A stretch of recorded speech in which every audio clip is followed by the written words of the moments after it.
مساء الورد. الحمد لله الحمد لله الحمد لله على هذا النعمة.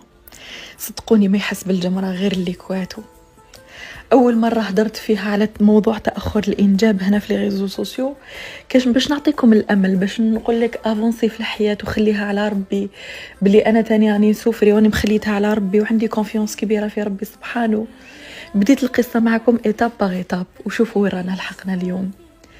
إن شاء الله تكون قصتي عبرة ويكون فيها الأمل لكل مرة راهي تستنى والكل كوبل راهو يستنى.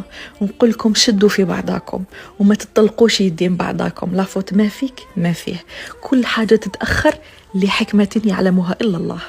الكل وحدة راهي تستنى وتتمنى وتدعي باش تكون أم. ما تقنطيش من رحمة ربي يا عمري، وبإذن الرحمن بإذن الرحمن ترفدي وليدك ولا بنتك في يدك اليوم بإذن الله. شوفي الشعور لا